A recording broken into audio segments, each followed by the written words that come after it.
மக்களே, நான் உங்கள் Swiss life with me Pavitha. இன்றைக்கு நாங்கள் எங்கே வந்திருக்கிறோம்னு சொன்னால் இட்டிங்கன் என்ற ஒரு இடத்துக்கு தான் வந்திருக்கிறோம்.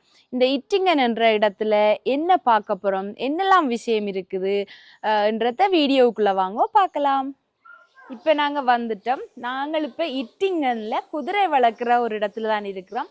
அங்கே எத்தனை குதிரைகள் இருக்குது, அதை எப்படி வளர்க்குறாங்க, எத்தனை குட்டி குதிரைகள் இருக்குது, அவங்க சின்னலேருந்து பெருசு வரைக்கும் என்ன சாப்பிடுவாங்க என்ற விவரங்களை எல்லாம் நாங்கள் வாங்க பார்த்து தெரிஞ்சு கொள்ளலாம்.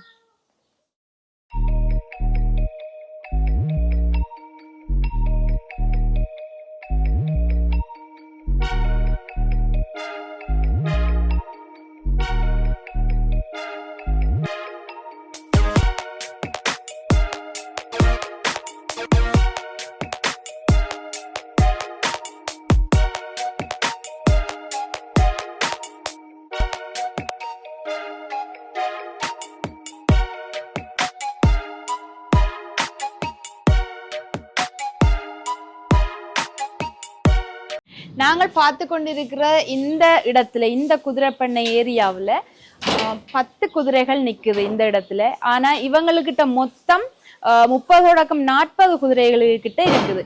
இவங்க எப்படி செய்கிறாங்கன்னு சொன்னால், இந்த குதிரைகளை நாங்கள் எங்களுக்கு தேவை என்று சொன்னால், வளர்க்குறதுக்கு இடம் இல்லைன்னு சொன்னால், நாங்கள் ஒரு குதிரையை வாங்கி இவங்கள்ட்ட கொண்டு கொடுத்துட்டு, எங்களுக்கு தேவை என்று சொன்னால் வர்றது அந்த குதிரையை டைம் பார்த்து நாங்கள் கூட்டிகிட்டு போய் இந்த சம்மர் காலத்தில் அவங்கள மேய விடுறது, அவங்களுக்கு ட்ரெயின் பண்ணுறது, குதிரை ரேஸுகளுக்கு அவங்களோட விளையாட்டுகளை நாங்கள் ட்ரெயின் பண்ணிவிட்டு நாங்கள் இந்த இடத்துல திரும்பவும் கொண்டு விட்டுட்டு போகலாம்.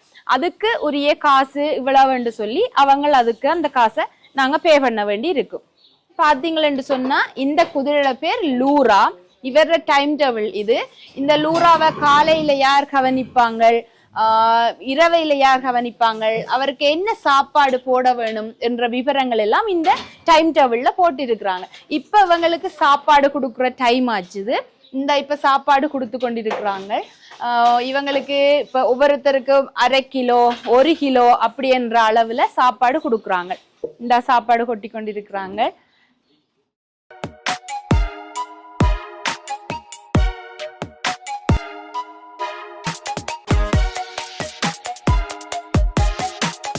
Also, es kommt schon wieder einer.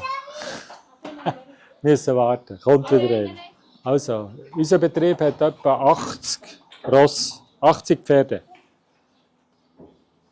Und diese Pferde gehören privaten Leuten und die Pension für ein Pferd, 1 Monat, ist ca. 1000 Franken.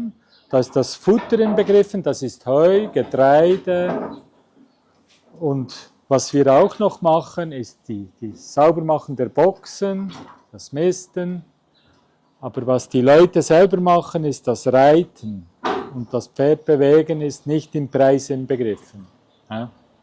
Das ist wichtig. Wir haben eine Reithalle, eine Reitfläche zum Trainieren der Pferde. Was wollen wir noch?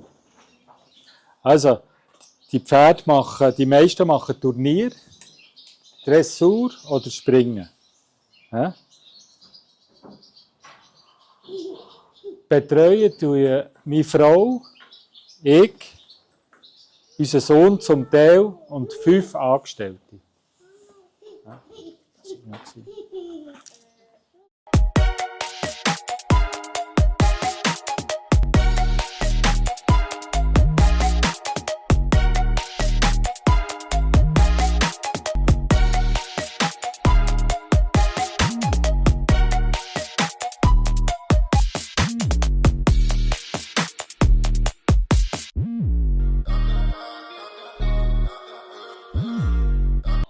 இவங்க தான் அந்த குதிரைக்கு சொந்தக்காரர்கள். அவங்க இப்போ குதிரையை வெளியில கூட்டிட்டு போறதுக்காக அவரை கிளீன் பண்றாங்க. அந்த கிளீன் பண்ற வேலைகள், அவரை பராமரிக்கிறது எல்லாம் அவங்களுக்கு விரும்பினா அவங்க செய்துட்டு கூட்டிட்டு போகலாம். அப்படி இல்லையோ இங்க பராமரிக்கிற அவங்களே அந்த குதிரையை குளிப்பாட்டுறது, சாப்பாடு கொடுக்கறது எல்லாம் அவங்களே செய்வாங்க. இப்ப அவரை வெளியில கூட்டிட்டு போறதுக்காக அவரை ரெடி பண்ணி கொண்டு இருக்கிறாங்க. பார்த்து கொண்டிருக்கிற இந்த தகடு வந்து 2001ஆம் ஆண்டு இந்த குதிரை வின் பண்ணின ஒரு மெடல் தான்.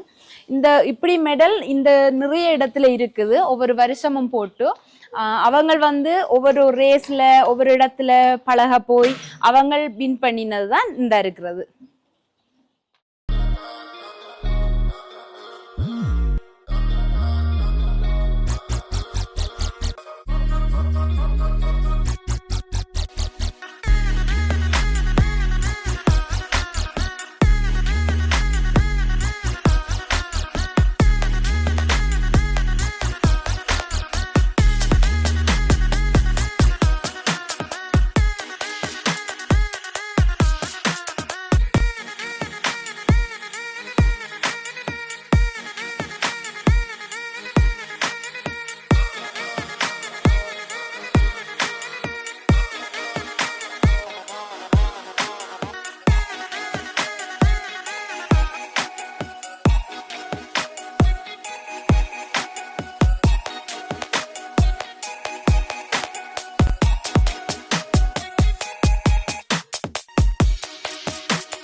இந்த வேலை செய்யற இடத்துல இதுக்கு பொறுப்பான அவர் என்ன சொன்னவர் என்று சொன்னால், இந்த இடத்தை வந்து 30 வருஷத்துக்கு கிட்டத்தட்ட நடத்துறாரு இவர். அதே நேரம் அவர்கிட்ட வைஃபோட சேர்ந்தும் அவங்களோட வேலையாட்களோட சேர்ந்தும் இந்த இடத்தை நடத்துறார். அதே நேரம் ஒரு குதிரைக்கு 1000 பிராங்க் செலுத்தப்படுது. இங்க வந்து ஒரு ஸ்கூலுக்கு வந்து போற மாதிரி, ஒரு ஹோட்டலுக்கு வந்து போற மாதிரி தான் இங்க குதிரைகள் வந்து போகுது. அவங்க மற்ற இந்த குதிரைக்கு சொந்தக்காரர் வந்து கூட்டிட்டு வெளியில போய் அவங்கள ட்ரெயின் பண்ணி வெளியில எங்கனாலும் வாக்கிங் போயிட்டு கொண்டு வந்து விட்டுட்டு போவாங்க. சாப்பாடு எல்லாம் சேர்த்து உள்ளடங்கலா 1000 பிராங்க் முடியுது ஒரு குதிரைக்கு. பெரிய குதிரை ஒன்று நாங்கள் வாங்குறதா இருந்தா 60 தொடக்கம் 1 லட்சம் பிராங்குக்குள்ள முடியும். சின்ன குதிரை நாங்கள் ஏற முடியாத அளவுக்கு சின்ன குதிரை வாங்குறேன்னு சொன்னா 20 தொடக்கம் 30,000 பிராங்க் வரைக்கும் முடியுதான். அதே நேரம் ஒரு குதிரையை நாங்க வாங்கி வளர்க்குறதா இருந்தா அதுக்கு ஒரு கோர்ஸ் முடிச்சு அதுக்கு நாங்க சர்டிபிகேட் எடுத்து வைக்க வேணும். அப்படி வச்சா நாங்கள் யாரா இருந்தாலும் அந்த குதிரையை வாங்கலாம். கொண்டிருக்கிற இந்த வாகனம் வந்து இதுலதான் குதிரைகளை ஏத்தி கொண்டு போவாங்க. இது குதிரைக்காக மட்டுமே தயாரிக்கப்பட்டது. இந்த வாகனத்துக்குள்ளதான் அவங்கள ஏத்திட்டு ரேஸுக்கு எங்கேயாவது கூட்டிட்டு போறதா இருக்கட்டும், அவங்களுக்கு ஏதாவது வருத்தங்கள் வந்தாலோ இல்ல ஒரு வருஷத்துக்கு ஒரு தரம் கிளினிக் கூட்டிட்டு போறேன்னு சொன்னாலோ ஹாஸ்பிட்டலுக்கு இந்த வாகனத்துல அவங்க கூட்டிட்டு போவாங்க.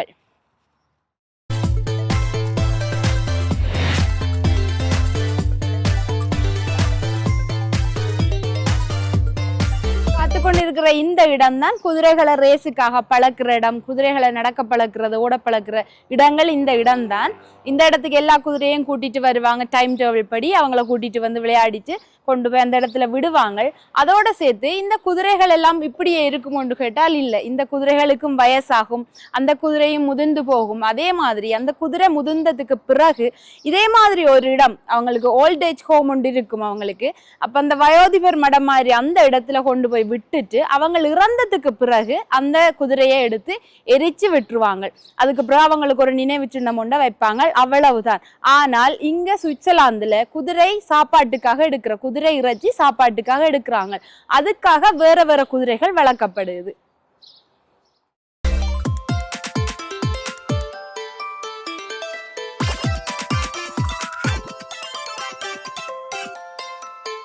சுவிட்சர்லாந்துல வந்து குதிரைகள் வந்து மிக விலை அதிகமானது. குதிரை வச்சிருக்கிறவங்க மிக செல்வந்தர்களாத்தான் இருப்பாங்க. இதோட வந்து எங்கட காணொலியை முடிச்சு கொள்றோம். மீண்டும் ஒரு நல்ல காணொலியோட உங்களை சந்திக்கும் வரை வணக்கம் கூறி விடைபெறும் நான் Swiss life with me Pavitha. எங்கட சேனல் உங்களுக்கு பிடிச்சிருந்தா லைக் பண்ணுங்க, ஷேர் பண்ணுங்க, கமெண்ட் பண்ணுங்க. அதோட எங்கட சேனலை சப்ஸ்கிரைப் பண்ணுங்க. அது எங்களுக்கு ஒரு வகைக்கு ஊக்கமா இருக்கும். பாய்.